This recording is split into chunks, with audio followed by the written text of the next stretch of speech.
Hello, and welcome to a special episode of the Unholy Trini-Tea.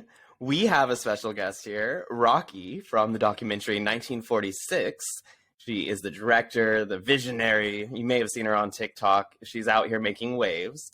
Unfortunately, we don't have Jesseca with us, but she will be sitting down for a special interview later, and you'll see that, I'm sure, somewhere. Anyway, hi, how are you? Thank you for joining us. Hello, thank you so much for having me. This is an honor.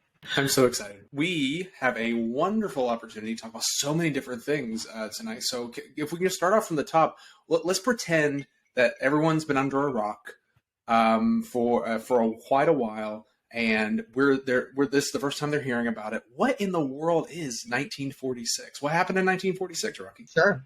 1946 is a documentary film about the first time the word homosexual entered the Bible. And it investigates how this one word has impacted our reality. And was it a mistranslation? Is it a mistranslation? What's going on here? So we follow two researchers that wanted to ask that question. Who made this decision and why? And they traced the origins to the Revised Standard Version and the archives that were held at Yale University. And through their exploration, they found tangible letters that tell us why this decision was made, and then also show us a little bit of a crack in the wall where maybe it doesn't really mean what we think it means. And the overall message would be, when you put a medical term in like homosexual that identifies a group of people with an orientation, it's very different than condemning something that is an act that has consequences, that has a victim attached to it, that has exploitation and lust and all of these other themes that we'll see associated with what's going on there.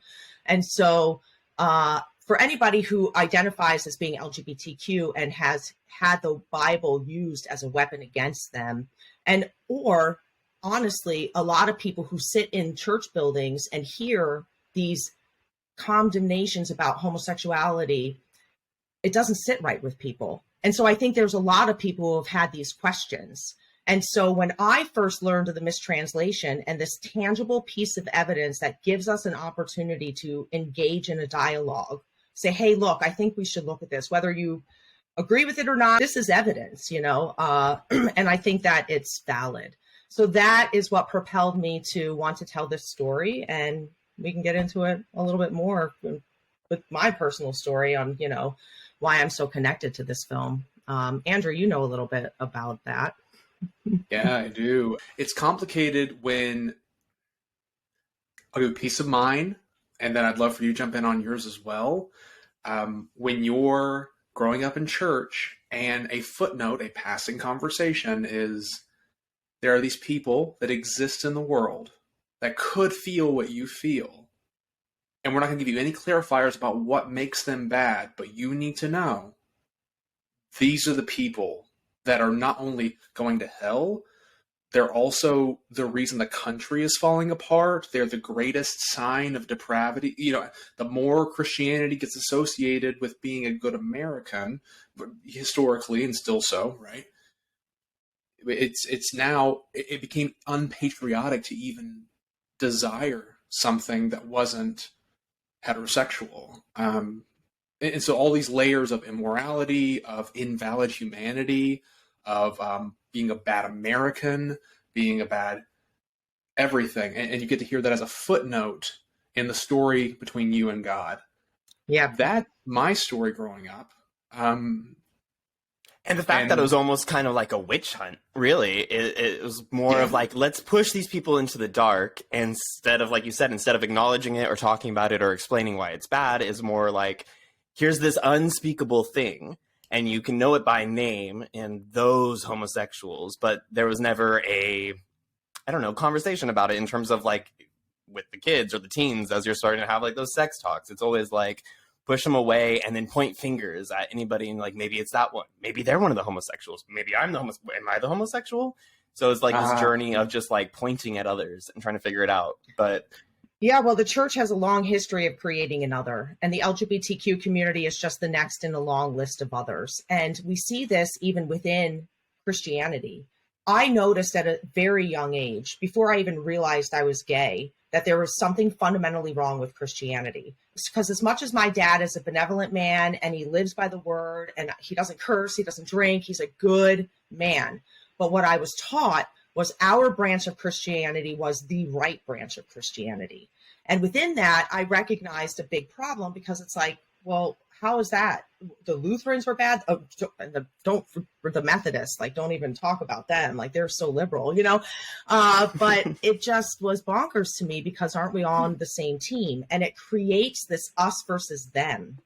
And so fundamentally, there's an issue with how Christians have interpreted and how Christianity has really evolved into from what it originally was, which was an opportunity for anyone. You don't have to be from a certain status or class, or, you know, you can have this this freedom in, you know, the Christ figure, as far as being equal. And what we see is a reality of exclusive religion instead of an all-inclusive religion. So I think that's the fundamental problem. Agreed. I agree so much. I've been encouraged to start giving more sources. So I'm going to name one right off the top here. There's a wonderful writer, theologian, political thinker named Jacques Ellul, who talks a lot about anarchy and Christianity. And when he wrote a book on Christianity and its interaction with Marxism. And in it, he said that the biggest problem with the church is it is always the moral caboose. It's the one who decides last to be as moral as everything else that is calling immoral. And until the church decides to start playing the role that it claims, setting a moral tone rather than pushing against whatever they see in the world around them, it'll never be what these texts suggest it should be. And I think that's what we're seeing. You know, when Christianity stops being this mechanism that can go, here is how we're seeking greatness, it starts to go, well, here's why they are seeking depravity. Yep, absolutely. Absolutely. We're not the bad, dirty homosexuals, or we're not the, you know, the this or the that, whatever they want the name calling. But what we see is dishonesty, and we see it play out within the Me Too movement, the Church Too movement. Like, we're not being honest about these conversations, and instead people are repressing who they really are, and it's coming out in rage issues, in you know, rape issues. We see a lot on the TikTok, you know, purity culture is rape culture, and there's a lot of truth behind that. We also see, and we'll talk about in the film, how when we misinterpret texts like the Sodom and Gomorrah text or the Judges 19 text, which is a parallel text, we actually perpetuate rape culture, because we're telling the readers, if we interpret it that way, that, you know, don't rape the man, because that would, you know, devalue the man and make him a Malakoi. But here you can rape this woman because she has lesser value.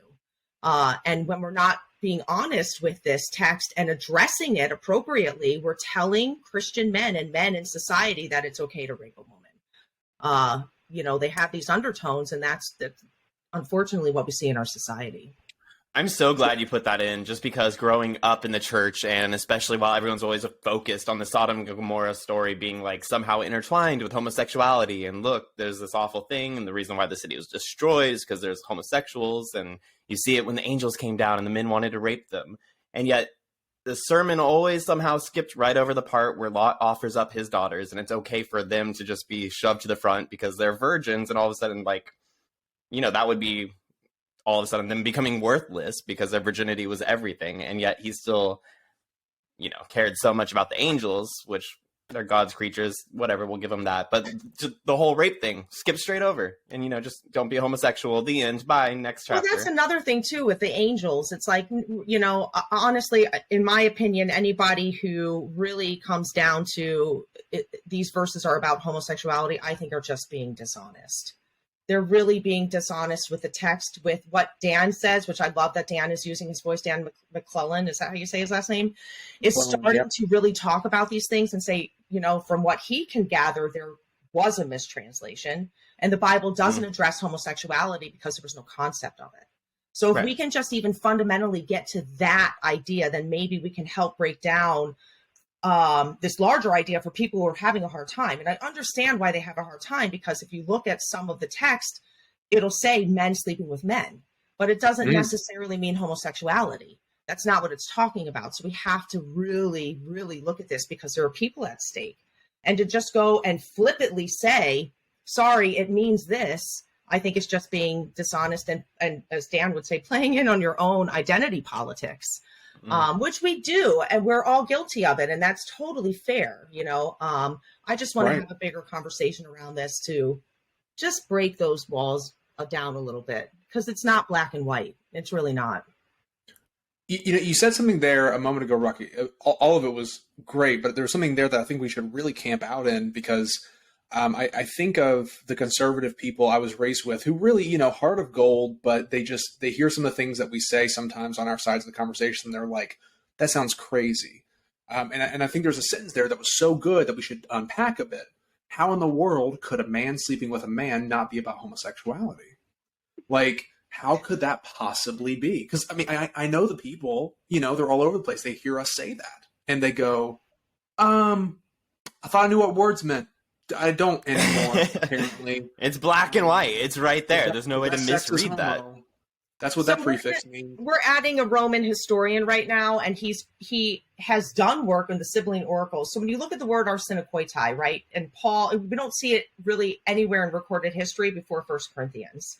And so where else is it used in other literature, so we can try to get a definition of this word, And so when we look at the sibling oracles, he read it to me, and it says men sleeping with men. And he's like, but that's not what it means. And it's like, oh my gosh, this is so confusing. How is that possible? And he's like, you have to understand that, first of all, Paul kept the company of only men, where Jesus kept the company of mainly women. So Paul is looking and recognizing things that are going on in Roman society. And these are things that were happening in public for boasting, exploitation. They were things of excess. So when it says drunkards will not inherit the kingdom of God, that doesn't mean that we can't sit here and enjoy our beer while we're shooting the shit with our friends. You know what I mean? That means we can't let something like this be an habitual thing that takes over our own even existence in society. And we're not even being a contributor in society, And so these are excess, habitual abuses. And a lot of it, too, is the reason why they would have sex with either young boys or men, and it was never of equal status, was they wanted to take these lusts out, but they couldn't take it out on the women because then it would devalue them. They would lose their virginity, and so then they couldn't sell the women or give the women to marriage. And so these excesses were taken out on men until they hit a certain age, they hit puberty. And then, so that's the pederasty part of it. Another thing that he will talk about is the word malakoi, where we see it paired with arsenokoitai. And, the modern translations will say in the footnote that this is a consensual act, and it's the bottom, essentially. But if you look at the word before it, it's a female prostitute. And then the malakoi would be the male prostitute, which is why it was translated as catamite in some translations, or male prostitute. So in this specific usage, he's saying these are people, again, it's an economic sin. It's sex for money. And this is what is not okay. So that's why they were having sex with men. But they're not homosexuals. They're just not. Like, every single Roman man in society was a homosexual. Like, really? Yeah, that's so good. And there's a lot of different books around, like, the hermeneutics, the different ways that we can understand these various things. For a recommendation for anyone listening right now, there's a book by William J. Webb called Slaves, Women, and Homosexuals, Exploring the Hermeneutics of the Cultural Analysis. And for the one I'm going to talk about here in just a moment, Trajectory Hermeneutics, there's a couple books. The one that I was introduced to is one by Matthew Malcolm, From Hermeneutics to Exegesis.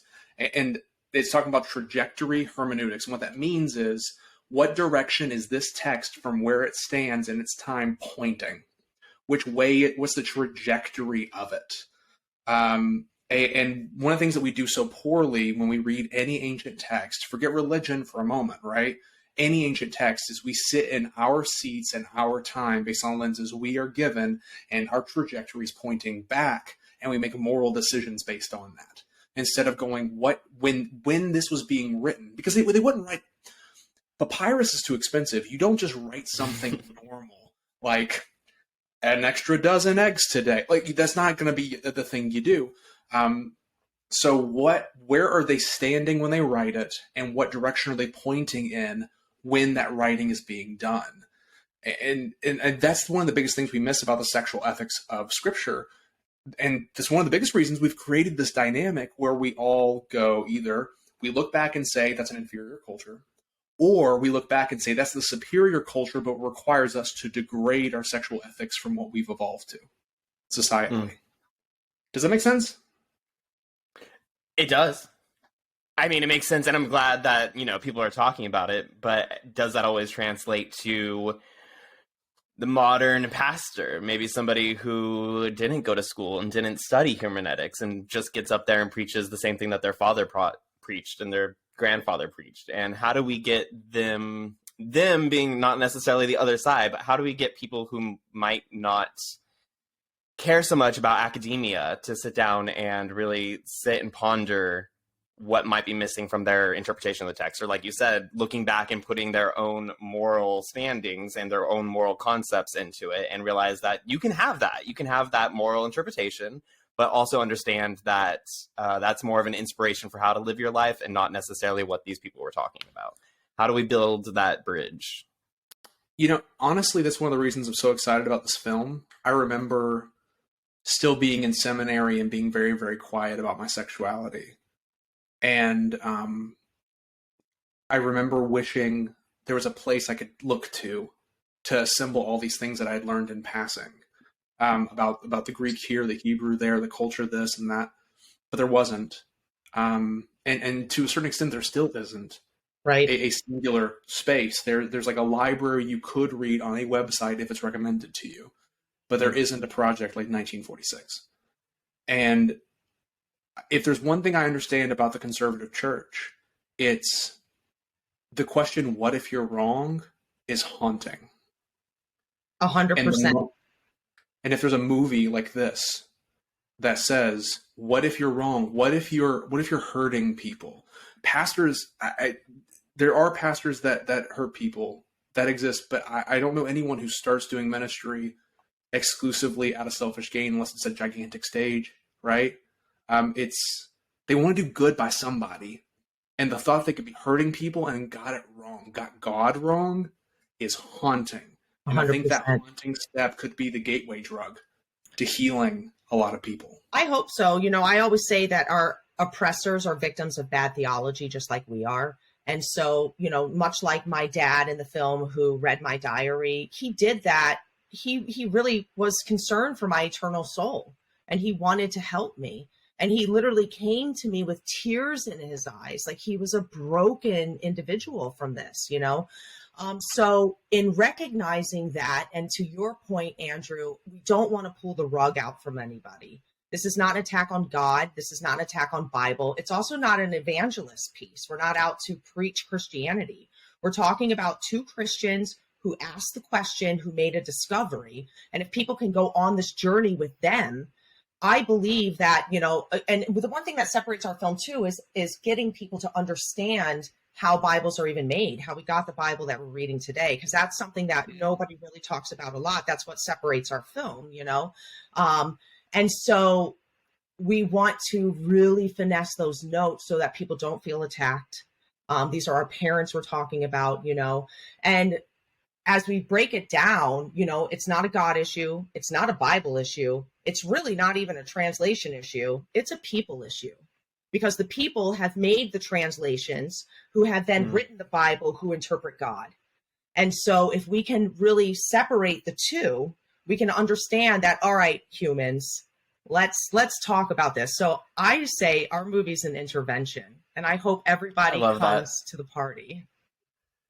Yes, it's an intervention to just look at humanity as a whole and realize that, sometimes humans are wrong. It's okay. That's what humans are. The church has historically been wrong. That's another thing we get all the time. Like, you can't challenge 2,000 years of church history and, now all of a sudden there's this mistranslation, and they laugh at us, and that's fine. You can laugh all you want. But the church put Galileo in jail, and he died in jail because there were 5 clobbered verses that told us how the earth rotated around the sun. And his scientific findings told us differently. And the church was like, you're a heretic, threw him in jail. You know, and so we have to challenge the church because scripture, you know, needs to catch up with our understanding of science, our understanding of humanity, our understanding of the world around us. And arguably, the only reason that the Christian religion as a whole has existed for 2,000 years is because it has the opportunity to evolve and to move with those times. Like, it's not a necessarily dead piece of work because people are constantly discovering and constantly learning how to intertwine it into a modern society. And if we want to be that rigid with it, then the religion itself will die. It will have 100%. A half-life. 100%. And that's what's so beautiful about the Jewish religion. You know, they afford themselves the opportunity, and we see it in the Bible, to say, okay, let's reinterpret this as the audience changes, you know, and that's okay. And also, it's like, know your audience. You know, if you were a comedian, a straight comedian, and you go into a lesbian bar, you might have a big problem if you're, you know, it depends on what your routine is, but you know what I'm trying to say. It's also just very frustrating when we look at everything we see in the New Testament, especially from like Paul, where he says in the book of Ephesians, we're supposed to open the eyes of our heart. Why? To see the new thing that is happening, right? And in the book of Romans, it says that we are to come together for the renewal of our minds. And the only people called to the renewal of their minds in the scripture, especially in the New Testament, are the people who believe in God. And it seems to be the most rigid people and the least likely to renew anything about themselves. Seems to be the people that claim this book is something they need to follow to the T. You know, it's interesting. And I've been on TikTok now for about a year, and just seeing, you know, people like, who's that guy with the weird glasses? Pointless Thorns, you know, and it's like so much time and energy just trying to it's so like, I just wonder, you know, what's going on the other side for them? Like, do they feel proud of themselves when they make those videos? Like, I don't understand it so much. It's like, how is that engaging with people? So one of my favorite videos is with one of our friends who wrote a book called Included in Christ, Dr. Christy Purdue.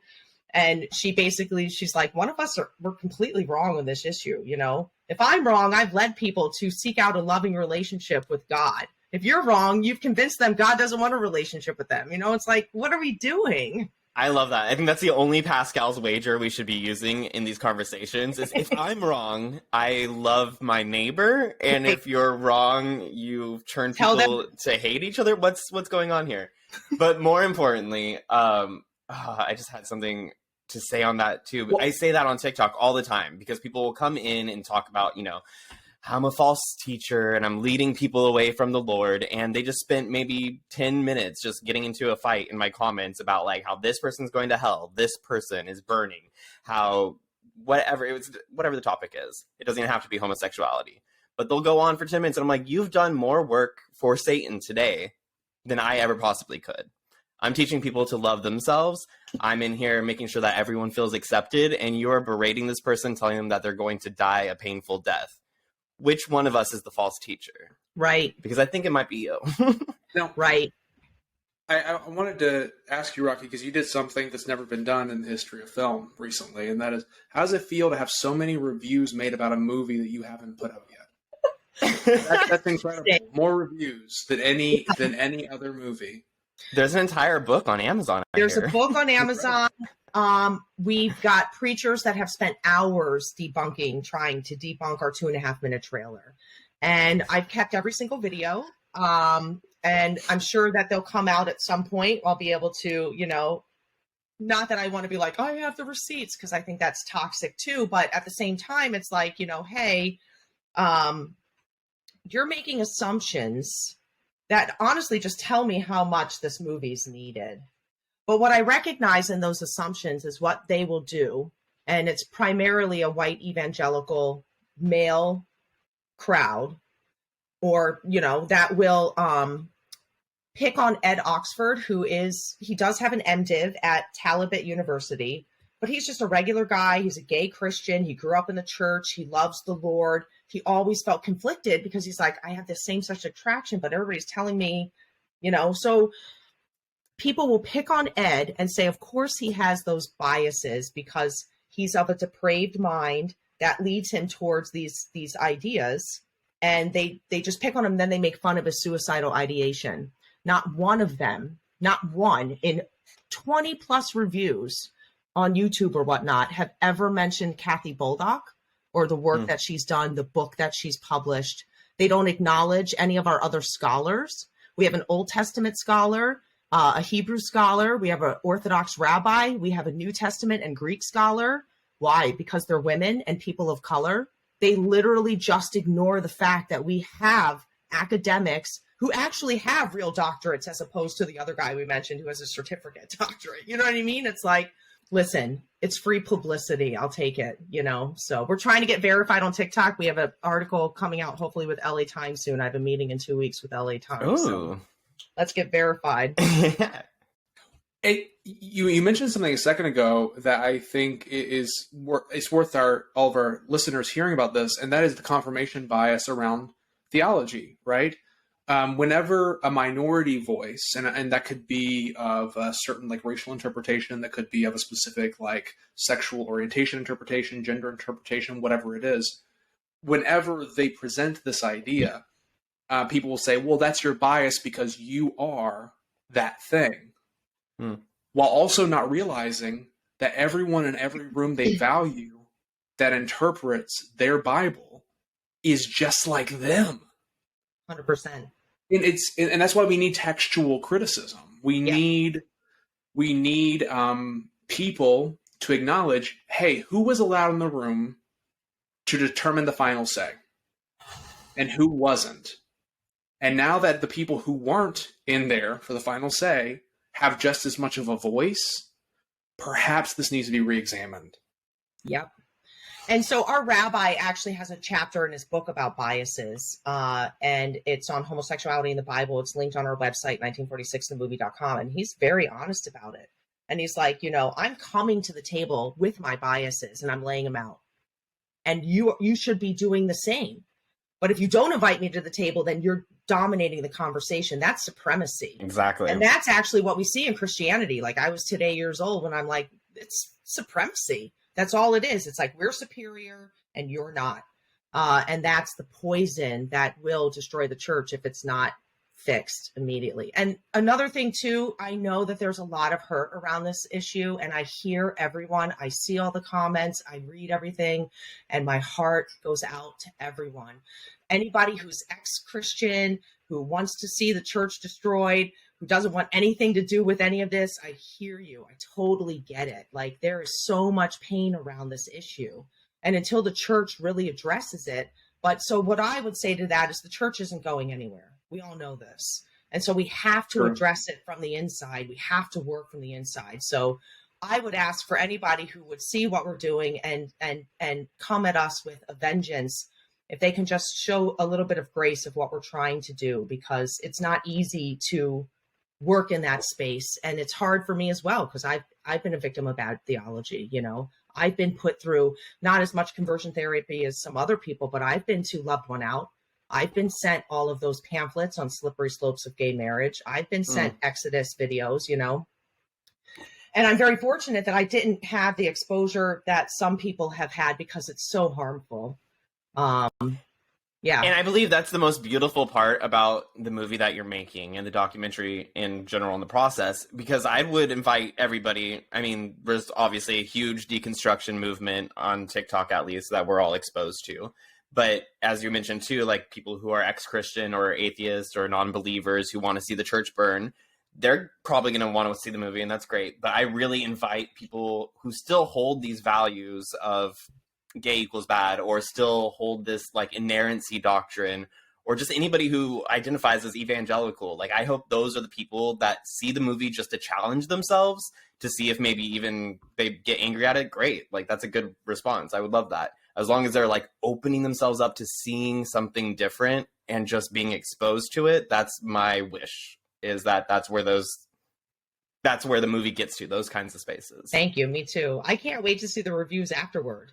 And then let's see what people say as far as the research that's being presented. And our Roman historian, who's, clear as day, even though it's men having sex with men. He's adorable. His name's Dr. David Potter. He's from University of Michigan, and we're so honored to have him. And I can't wait for y'all to meet him. We've had 2 Zoom meetings with him, and I'm just so encouraged. And I'm learning myself every single day. I'm not a scholar. So, Sure.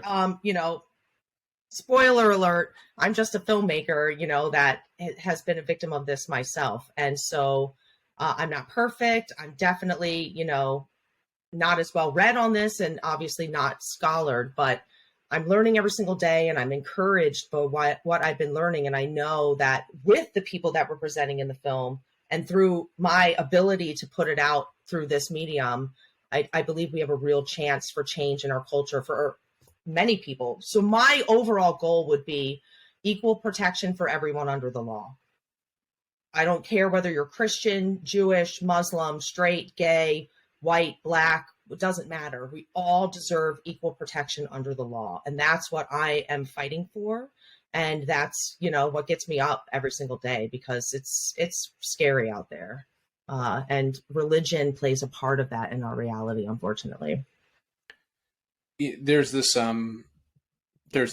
author wrote a bunch of books on organizing people to make change in the community through institutions of faith. His name's Robert Lithicum. Wrote a series of books. One of them called The City of God, City of Satan. Great book. But talking about a lot of different things, but he talks about how there's 3 systems in the world and how they all work together for either the good or for the evil, being a religious system, an economic system, and a political system. And what has happened in this country is that the religious system, the economic system, the political system are so deeply interwoven that our religion determines our politics, and our religious leaders benefit from an economics of oppression.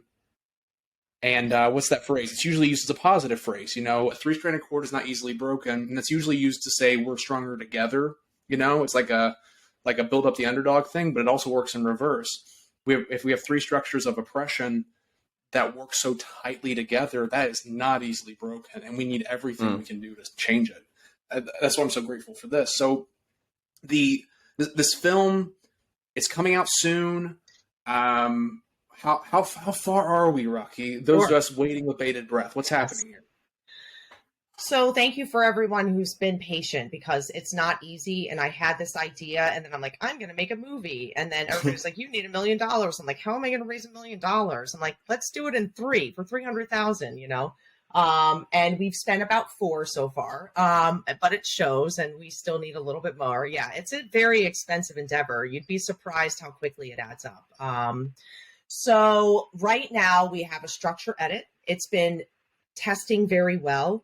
We have all of our pickup days scheduled to finish the movie. And we have a goal we submit it to the Tribeca Film Festival. I think we're going to get in.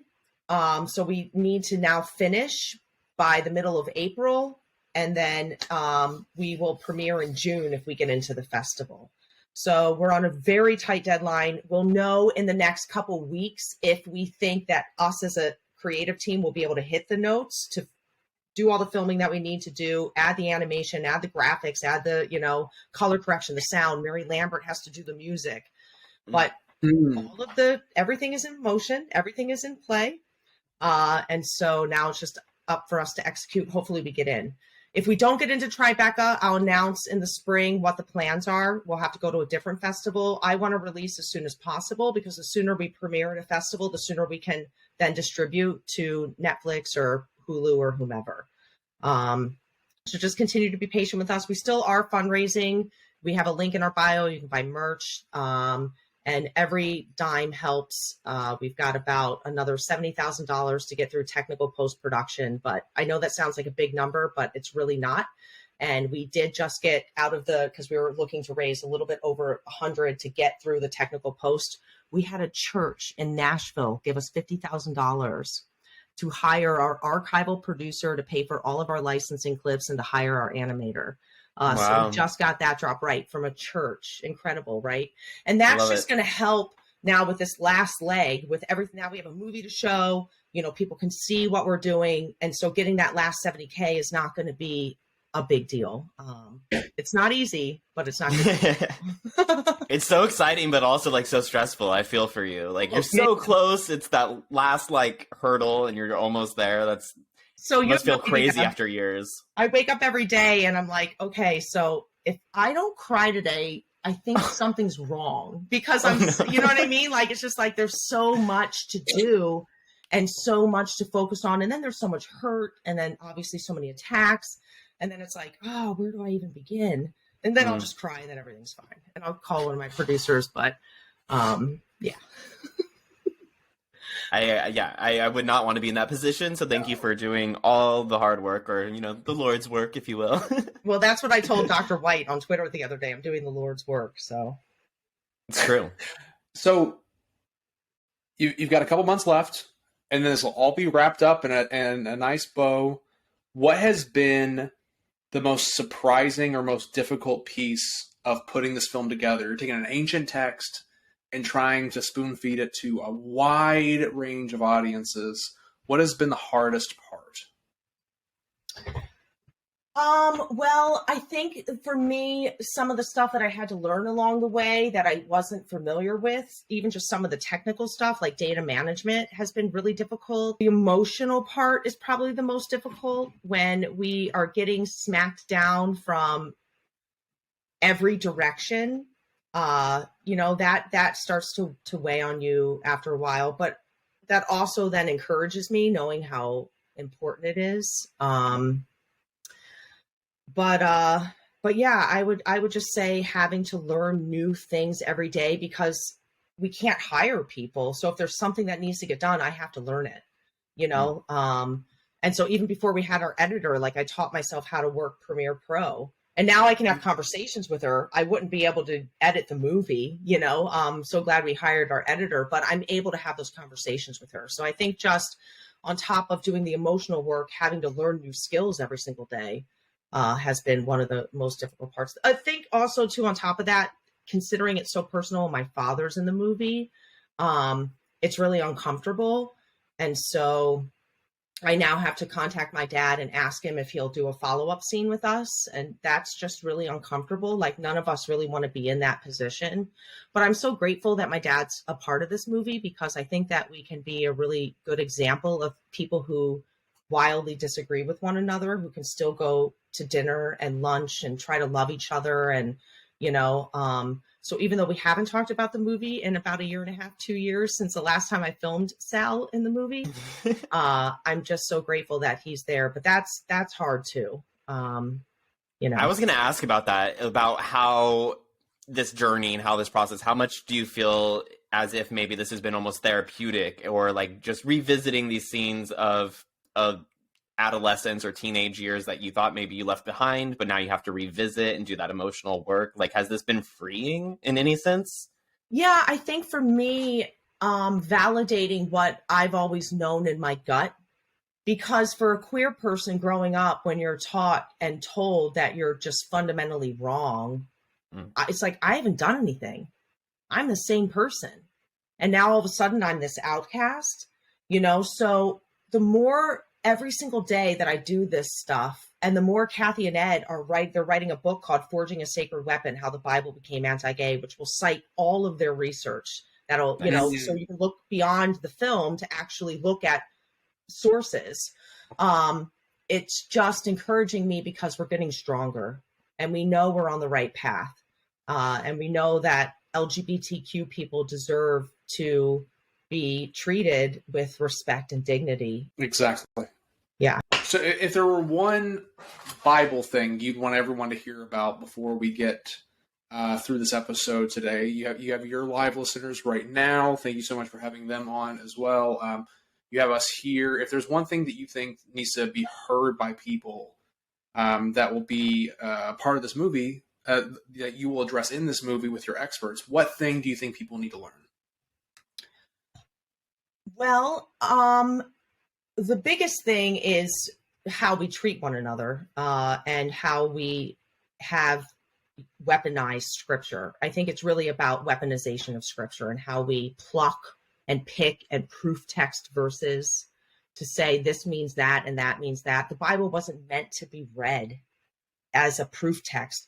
Another thing that we don't really address in the film, but I think is really important, for a long time, Christians didn't have a Bible. You know, this stuff just, and like you were saying earlier, they're sermons. If Paul looked back now, he probably would roll in his grave. He doesn't suspect that his sermons and his letters would have become scripture, you know? Fully agree. Yeah. And so we need to stop worshiping the Bible and really just respect it for a piece of literature that helps guide us through the mystery of life. And if people can embrace the odd and the mystery and the wonder of it, I think they'll have more fun engaging with humanity and with the text in general.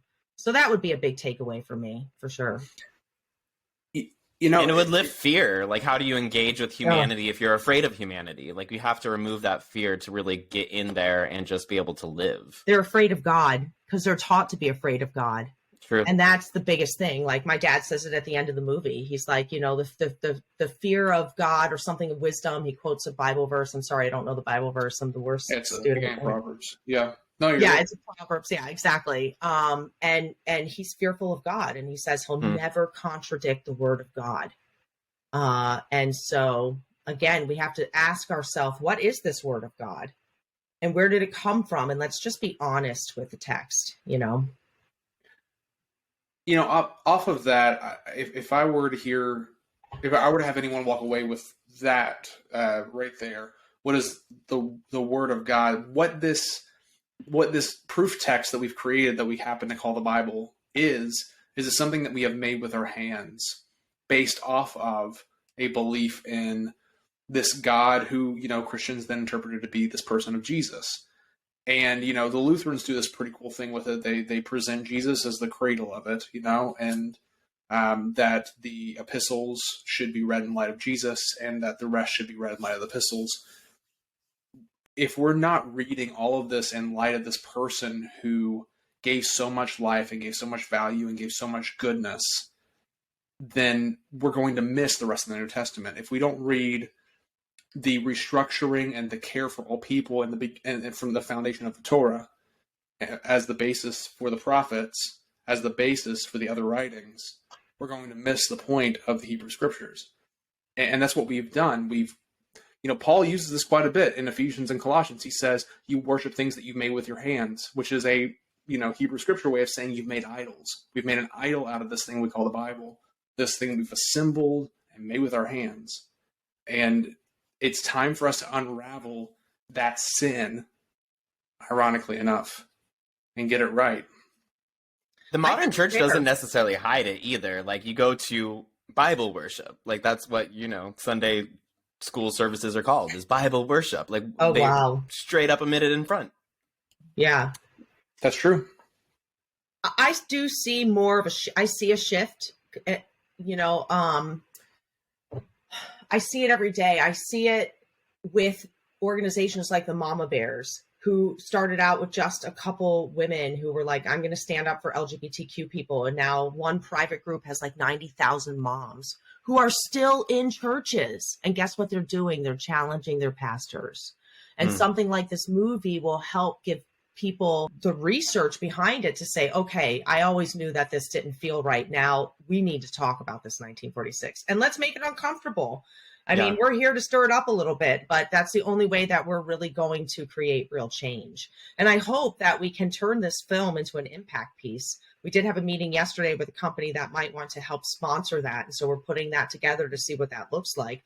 But how do we take the film into communities? How do we take the book and turn it into a workbook that is a little bit easier to digest, and we can sit in small groups and talk about how we can implement this work into our communities to help just create equality for all. I love it. That's amazing. We see how this misunderstanding of gay people. Okay, so when I look at the Exodus movement, for example, right, when we hear people who actually started that movement who were gay themselves, Yeah. I do feel and believe, because people like my dad, most people had good intentions because they didn't know what else to do. And so it's like, Now, okay, well, we can maybe fix this. what is the Exodus movement for the rest of us that don't know what that is that are out here? Like, Jegaysus, you want to take that one? So I wasn't a huge part of Exodus in my like conversion therapy, if that's what we want to call it. Therapy is big quotes. But I did go to a Exodus convention on behalf or on the urgence of my therapist, who it's like essentially it's this movement where they have conferences and classes all across the country. Some more intensive than others, but the one we went to was like a general family day where they essentially get up and talk about this is how I left. They have examples of people who are ex-gay. They do a lot of funding in terms of like actual like stay away conversion camps where people go to for weeks at a time to de-gayify themselves. And it's founded by, I don't remember his name, but he is the pride and joy of the entire Exodus movement because, you know, he prayed the gay away and now he's an ex-gay and he stands up there and tells everybody. I remember like the one thing that stands out for me personally, because this is kind of when it really started to turn in my head when I was in conversion therapy, when I was like, okay, the problem's not me, is when they were on stage and they were telling this story about the fall and the decline of America and how awful it was. Because the other day he was standing in a grocery store, and while he was waiting to check out, there was two older ladies about 70 and 80 that were talking in front of him. And they were just casually talking about Will and Grace. And one turned to the other and she's like, oh, I just hope Will finds a good man because this whole time he's just been so single and I just want to see him get married. And he was like, the whole audience gasped. And he's like, exactly. Just people talking about this in public, in earshot of children. This is the fall of America, where they think it's okay to want somebody to find another man. And I was like, this is shocking? That's the shocking part? Like, you've never heard anything else worse? And I looked around and the whole room was just like, praise it. Yeah, and I was just like, where am I? Where am I sitting right now? And that's when I realized that these people need to get a grip on real life. If love is the most terrifying thing they've ever heard, it's obviously not me who's the problem. And that's just one wake-up call. The other wake-up call was when I was in a group setting, because my conversion therapy was more around like sexual crimes. They viewed homosexuality as a sexual crime, and that's what I was taught. Just the thought crime of it and being attracted to other men was so degrading to God that I was as bad as a rapist, essentially. So the group I was with were other adolescent men, and not one of them was gay. I was the only one who was there for being gay. But when one of the guys was telling his story, and specifically he had molested his younger sister, he was about 13 and his sister was 4, something like that. I was told after that session on my one-on-one that I was going to have a harder time receiving God's grace and receiving God's forgiveness, because at least the person who raped or molested his sister was heterosexual. Even though it was his sister, at least it was a girl. And the fact that I never had sex, the fact that I have never gone after a man, that doesn't matter because I still thought I was gay, and that's an ongoing crime. Duggar family, anyone? Exactly like the Duggars. Exactly. And at the same time, they will say, you know, all sins are equal, except for yours because you can't change. It's a lie. It's all a lie. And I'll tell you what, patriarchy, misogyny, that's it right there. It all stems down, honestly. And then also hierarchy.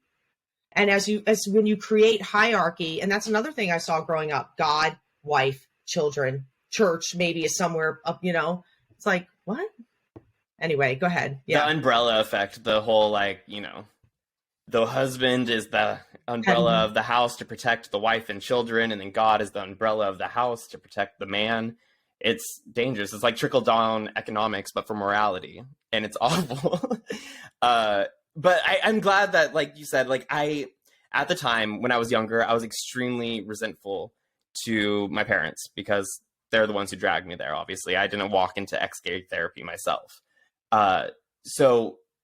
But now that I'm an adult, I still have a relationship with both my mom and my dad, and we're fine. We're great. We've walked through this whole thing together. And so seeing you have a similar relationship with your father is really heartwarming to me, because I get questions about that all the time. Like, how do you look at your parents who put you through this thing? And it's because as I aged and matured, I realized that they were scared. They were terrified. They didn't know what to do. They were never handed these resources. My mom specifically was raised in a Baptist setting. And so here she has been her entire life being told that this thing is deplorable and you're going to hell, et cetera, et cetera. And then all of a sudden her son is this thing. And now she's faced with this 13-year-old boy who says he's gay. And how does she wrap around that? So they go into fight mode. And I don't hold that against them at all, because they're trying to protect their child. And that's the only way they knew how. And it took me rolling with the punches and then finally just fighting back and resisting and being the rebel child that wasn't going to let it happen, to have them just realize, like, I'm not going to change. And once they had that realization and we had those conversations, it got a lot better for me. I know it doesn't get better for everybody in those situations, but I hold it against them because they should have been better parents. Don't get me wrong. I do hold it against them, but not in a way where it's unfathomable or not understandable. I understand it, even though I wish they made better choices. Right. You touched on an interesting thing about the whole criminal aspect of this. And what we can show through the research is in 1959, when the RSV team received the letter. Now, this is 13 years after it was published and 20 years after it was written. And so they put the word homosexual in. And at the time in the 1930s, a homosexual was still mentally ill. It was criminal, and so to them, the modern term was homosexual. And as we discover in the letters, they're talking about more vices. They say homosexual vices. Again, this is abusive type sex. But what's most interesting is the fact that Dr. Weigel had the capacity to hear Reverend David when he wrote his letter and said, hey, I think you got this wrong, and here's why. And he wrote a 3-page academic letter with an appendix citing all of the other previous translations, why he thought it was wrong. And Weigel said, I hear you. And they had a back and forth, and then they actually changed it. We don't see any of that going on today. We don't see any modern theologians saying to a gay person, oh, okay, let's talk about this together. Instead, what we will be able to show is them doubling down on their agenda, which is anti-gay, and saying that these are consensual acts by homosexuals, period, when that's just not the case. If you look at the ESV, that's what the footnote says. And I think that's amazing. I did not know that. And specifically around the topic of vices being a violent offense, being criminal in nature, just because obviously the word has changed today, how we think like a vice, like an addiction or something. But something that was unbreakable and unchangeable in terms of like a violent criminal pattern is groundbreaking. The fact that that was the context that was being used, and they just threw out a group word such as homosexual to cover it. And it doing obviously irreparable harm to an entire generation of people. And also during the 50s period, we had this weird new scare of like McCarthyism that also threw in homosexuality along with communism. They became one and the same during the Red Scare. So beforehand in America, it was not necessarily talked about, but it wasn't demonized in the same way. It wasn't that homosexual people were bad or not godly. It was just they were weird. They would live together with their partner, and they're like, oh, there's that funny spinster lady and her other funny spinster lady living in a house. Isn't that odd? But it became all of a sudden terrifying in the 50s because it was this big bad monster of communism. And then here comes the RSV accidentally setting the blueprint for all the other translations to copy. Right. And then they just copied it, not knowing that these letters existed, But what we can also see is a history of the church never using the clobber passages, which are verses pulled out of context to be used as a weapon against the LGBTQ community. We don't see the church using these verses against gay people until the 70s. And the reason is because society took care of us. Society criminalized us. We were mentally ill. But as soon as the American Psychiatric Association declassified homosexuality as a mental illness, then the church had to step in. And for the first time in history, we see it become a sin issue.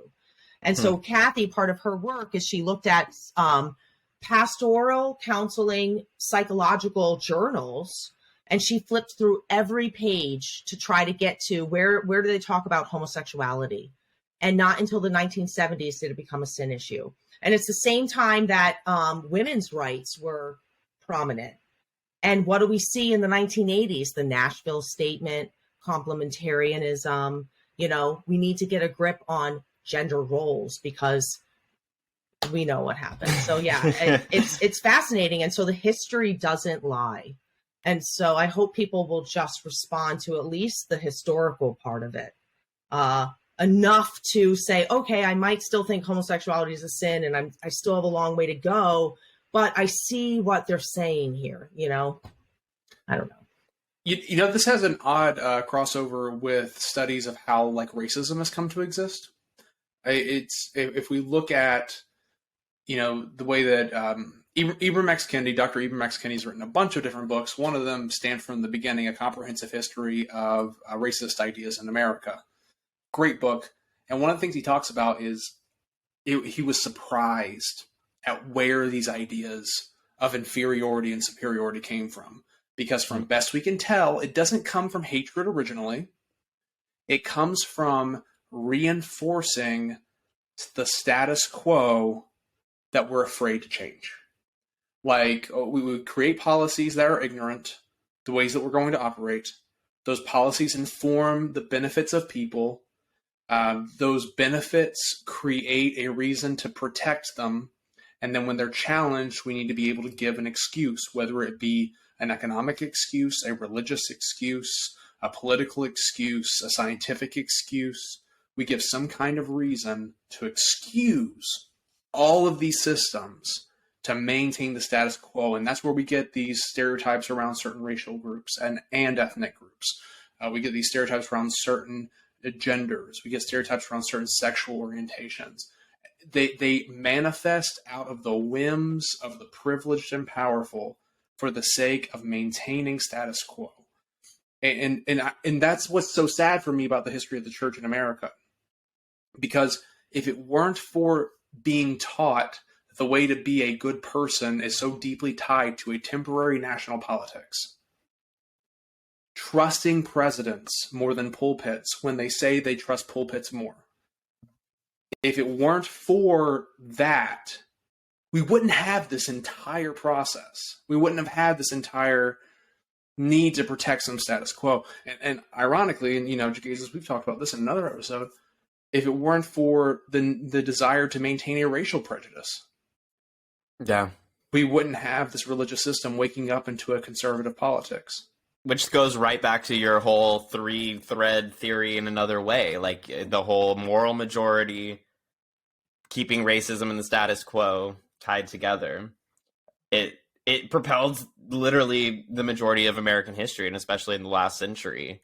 The fact that, I mean, we just released an episode recently about Christianity becoming intertwined with politics at all, when they should really be not necessarily separate, but they should be totally mutually exclusive. Like, there's no reason for you to have values of a Democrat because it's your religion, or you to have, you know, Republican values because of your religion. You could be either way. And the fact that this moral majority lie came up saying like, oh, the majority of Americans are these good Christian nuclear families, and you don't want that destroyed, do you? We all have to team up and be evangelicals, Methodists, and Catholics alike. Take over the world. It's our destiny. That's dominionism right there. Yes. Dominionism. And here's what's got me all kinds of fucked up. The Bible is so inexplicably political. It is, if you took out every page of the Bible that didn't have anything to do with politics, you would have a very, very thin book. And if there's one structure of politics in the entire Bible, it's everyone that God made must be cared for. You do not vote in judges that will only listen to the rich instead of the poor or take bribes. You never do that. You do not allow for priests that will protect only the wealthy. You don't allow for prophets that will only speak good words to the powerful. You don't allow for kings that will plow the fields far too often and will allow the farmers to work themselves to the bone. You don't allow for societies that allow some to get fat and others to starve. You don't allow for it. Oh it's my God. baked into the entire fucking thing. From the ground. You mean the actual story of Sodom and Gomorrah? The actual reason being inhospitality, I'm getting excess? Jeff Bezos vibes right now. I'm just like, the Bible is so fucking political, and the way that people use the Bible politically is in the entire fucking opposite direction the Bible even does it. And it makes me want to throat kick somebody. Like, I would even argue that a huge theme is, not committing cultural genocide. That's pretty big in the Bible, trying to save people's specific cultures and specific practices, even if they are not, Jewish. And, every once in a while. Then they take those verses and they're like, slavery sounds good. Let's also wipe out the Native American people because we don't need culture. Like, the entire book of Jonah was written after Nineveh had been destroyed for more than 20 years, at least, at the minimum. And it's an entire narrative of what if other people could have been saved in this world that destroys so many. We don't care enough anymore. And if it's we can recapture, that's why. Yeah. The prosperity gospel. I was gonna say they care, but they care about their own person and their own material goods. Jesus got me that parking spot at the grocery store today. That was nothing but Jesus. You know what I mean? Like, come on. All life is sacred until it steps on my property, and then stand your ground. This is. It's frustrating. It's frustrating, and it's something that we have to change as we move forward as a culture or as a society, or it's going to just implode on each other. But and I think it's a group of people who have perpetuated this ideology that is false, that actually causes harm, and people who do the prosperity gospel thing, and you see them on their private jets. Like, this is so far away from Christ, and what's happening is they're using people. They're using people, and people are being manipulated.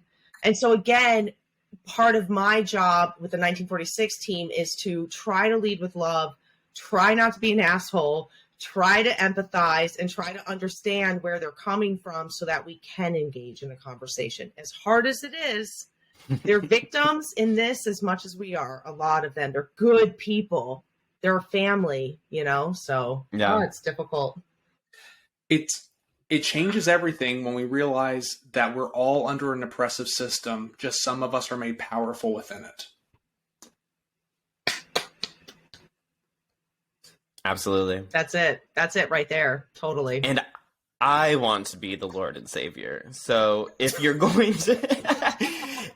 we shouldn't be in an oppressive system unless I'm running it. So... if we could all just come together and agree with my ideas... Yeah. If everyone just subscribed to the Unholy Trinity's personal gospel doctrine, we would be fine.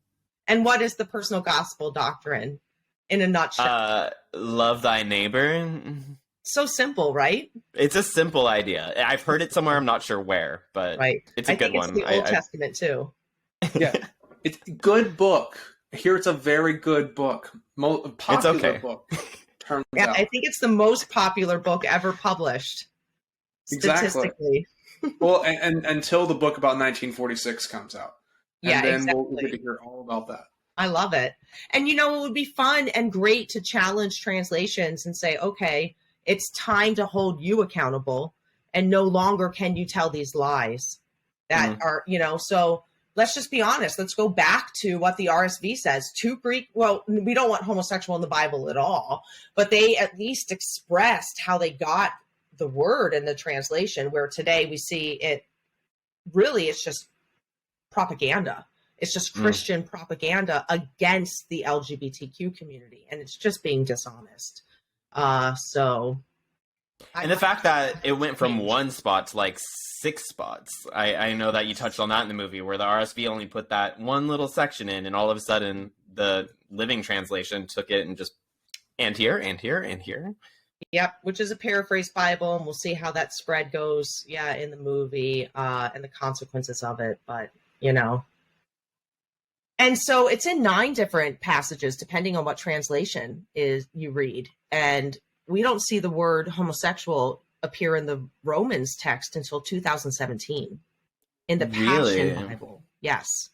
It was always just the unnatural, and that's the only, is that the one you have? Let's see it. Does it say homosexual? I have so many of those Bibles, and it does. It's in here. Yeah.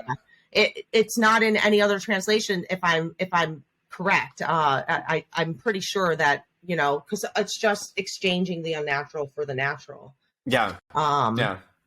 What trips me up about this Bible is it claims that it translated everything, basing it first and foremost off Jesus, and then they take the liberty. Yeah. How does one do that? Do you call Jesus and you say, "Excuse me, what did Paul mean?" Okay, we'll do that. Here's all they did. They made the footnote a devotional about how every single passage, regardless of what it's about, somehow connects to the cross. That's what they did. And this entire Bible, this thing's thick with small print for a reason. Well, the only thing, the greatest part about this Bible, though, is the cover. It is kind of neat. It's kind of a neat cover. It's so fancy. Almost worth it. Nice. I was gonna say I almost want to get it to hate read it, because if that's the biggest thing they did, that's great. But I'm sure there's other things in there that are just twisted. I collect Bibles. Whenever I do a caricature of what I work to correct, this is the one I hold. Good. So, Rocky, if this were to be a benediction, and we're not going to pass a plate right now because they can go to your website and they can support your film. Tell us again where we can support your film.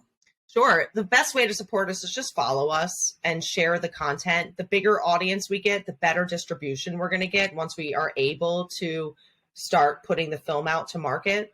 And so that'll help. And if you did want to support us financially, we have a GoFundMe. We have a fiscal sponsor, so it's completely tax deductible. If you want to go through Women Make Movies, all of that information is on our website. And then, or if you want to just buy a t-shirt and have some cool Jesus is an Ally shirt. I don't have mine on right now. But you can find us at 1946themovie.com. And I really appreciate the support. Thank you so much for having me on your show. I love your show. I love you, Jegaysus. As soon as I saw you come in my For You page, I was just like, oh my God, I have to know this man. You'll have to tell Queen of the Heathens that I might have a secret crush on her. And I know that I'm probably not in her league because, she's straight, but that's okay. Don't tell the girl that I'm dating. And I miss her very much this weekend. Now she's never going to want to take a meeting with me. And Andrew, you know how much I love you so much. Thank you for supporting this movie and inviting me on your show. I really appreciate it. You're amazing. We appreciate you so much. And I think we're about to have a zeitgeist moment. I think there's a shift coming, and I think you're going to be part of that shift. So thank you for all the work and all the tears and all the nights that you've just been racking your brain over what to do next. Thank you. It's going to change some people's lives, and I hope so. It's amazing. I don't know when's the last time you heard this clearly, and I think Jegaysus just did a great job. But just to double down, all the work you have put in is worth it. Thank you. Thank you. I can't wait to show the film. So hopefully we can hit this goal. I really want to get it out. And then we'll have a follow-up. I can't wait. I can't wait to see the reviews then. That's going to be fun. So we'll be talking about all the bad ones and the good ones. And then we'll talk about all the awards that you've won. I hope so. It'll be good. We'll see. Yeah. Thank you so much, Rocky. I love you. Have a great one. Go support 1946, everyone. Do it. Yes. Bye, everybody. All right. Bye.